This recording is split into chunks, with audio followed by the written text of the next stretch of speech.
마가복음서가 이 마지막 부분에 와서 특이한 말씀을 하나 하십니다. 그 말씀이 뭐냐면 17절 말씀에 보면 이런 말씀이 나와요. 표적이 따르리니 곧 그들이 내 이름으로 귀신을 쫓아내며 새 방언을 말하며 뱀을 집어올리며 무슨 독을 마실지라도 해를 받지 않고 병든 사람에게 손을 얹은즉 나으리라. 이런 말씀이 나옵니다.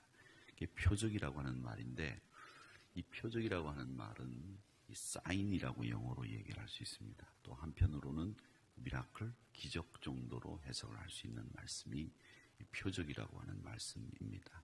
그러니까 초자연적으로 일어나는 역사. 그러니까 우리가 자연의 섭리 가운데 일어나는 일이 아닌 특이하게 일어나는 일들, 이런 것들을 표적이라 그렇게 이야기를 하는데 17절에 이 표적이라고 하는 말이 나오고 또 이 말씀과 함께 20절 마지막 절에 마가복음을 정리하면서 그를 따르는 표적으로 말씀을 확실히 증언하시니라 이렇게 되어 있습니다.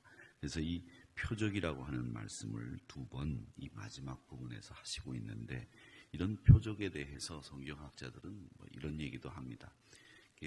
이 성경의 말씀을 해석하는 신학자들이 시대 따라서 여러 종류의 신학자들이 나옵니다.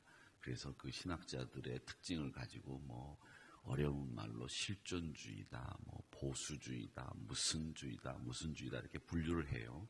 그런데 그 가운데에서 신학자들이 표적이라고 하는 말을 보면서 표적은 초대교회의 표적이 끝났다. 더 이상 표적은 없다. 이렇게 이야기하시는 분들도 있습니다.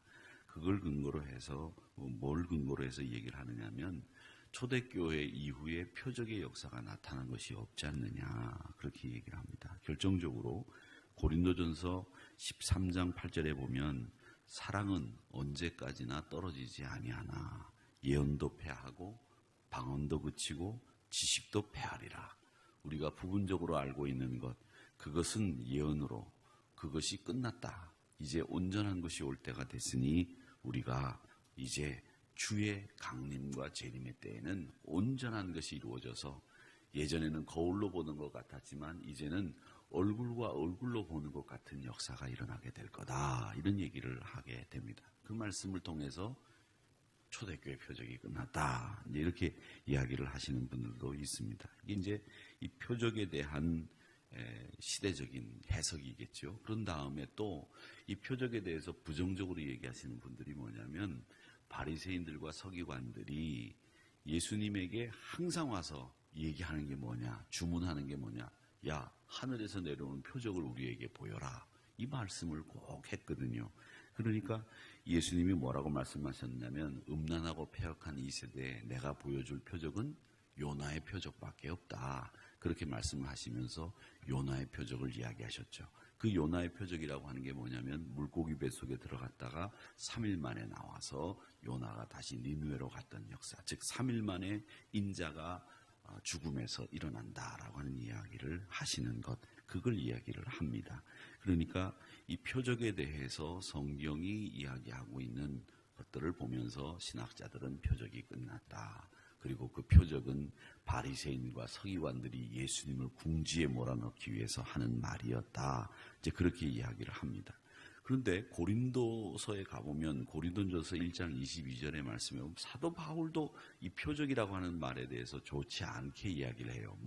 뭐라고 얘기하냐면 유대인은 표적을 구하고 헬라인은 지혜를 구하나 이런 말씀이 있거든요. 그러면서 우리는 십자가에 못 박히신 그리스도 예수 그분을 우리는 전하고 그분을 우리는 선포한다. 이런 말씀을 하고 있거든요. 그러니까 유대인들이 구하는 건 표적, 그리스인들, 헬라인들이 구하는 건 지혜, 우리 예수 믿는 사람들이 구하는 건 뭐냐? 예수 그리스도, 그분을 구한다. 이런 말씀을 하시면서 이 표적에 대해서도 예수님이 좋지 않게, 사도 바울이 좋지 않게 이야기를 하는 말씀이 있다라는 거죠. 표적이라고 하는 말 자체가 가지고 있는 성경에서 이야기되고 있는 것들이 부정적인 모습들이 많이 있다는 것을 말씀을 드리는데 그러나 이 표적이라고 하는 것이 어떤 능력을 가지고 있느냐? 표적은 제가 늘 말씀드리지만 우리가 차를 타고 이제 운전을 하고 간다든지 고속버스를 타고 가요. 이게 가는데 서울 이제 그러면 우리는 양재 IC, 서초 IC 나와야 되잖아요. 그런데 우리가 길을 잘 알고 있고 그 표지판을 몰라도 우리가 때가 돼가지고 여기가 서초 IC네. 이제 우회전해서 나가면 뱅뱅 사거리로 나가서 우리 교회로 간다. 이걸 알고 있으면 되는데 만약에 처음 오시는 분들이라면 제가 알려드립니다. 서초 IC로 나와서 뱅뱅 사거리에서 좌회전 신호를 받아가지고 그래서 야구협회 골목으로 들어오면 한우리교회가 있습니다. 라는 얘기를 듣고 난 뒤에 오는 사람들은 표지판을 보고 우리 교회를 찾아오죠. 그렇죠? 그때 중요하게 우리 교회를 찾아올 수 있도록 해줄 수 있는 도구가 뭐냐면 표적, 사인이에요. 표지판, 서초 IC, 뱅뱅 사거리, 그리고 한우리교회 표시를 보고 들어오는 거죠. 그 표적이 바로 그거랑 똑같은 겁니다. 여러분들을 하나님 나라로, 믿음의 세계로, 깊이 있는 신앙의 세계로 인도하는 것이 뭐냐면 표적이에요. 그 표적들이 초자연적인 역사가 일어나고 내 안에 변화들이 일어나는 것, 그 모든 게 다 표적이라고 하는 겁니다. 근데 그 표적을 지금까지 우리 신앙인들은 어떻게 생각했느냐면 비이성적이고 은사로만 생각을 했다는 거죠. 근데 은사는 정확히 말씀드리면 하나님이 우리에게 주시는 선물을 은사라 그렇게 얘기하는 거예요. 근데 그 은사가 표적도 은사겠죠. 은사죠. 그러나 이 표적은 무슨 역할을 하느냐면 우리를 바른 신앙의 길로 갈 수 있도록 만들어주는 역할을 하는 것이 뭐냐면 표적이라고 하는 겁니다. 근데 그 표적이 어떤 표적이냐면 오늘 12절에 보면 내 이름으로 귀신 쫓아내고 방언을 말하고 뱀을 집어 올려도 무슨 독을 마셔도 해를 받지 않고 병든 사람에게 손을 얹은 즉 나으리라. 이런 말씀들이 표적으로 우리에게 일어난다. 그러니 그 표적은 우리에게 뭘 얘기하느냐 하면 오늘 이 말씀에 하늘로 올려지사 이런 말씀이 연결이 돼 있죠.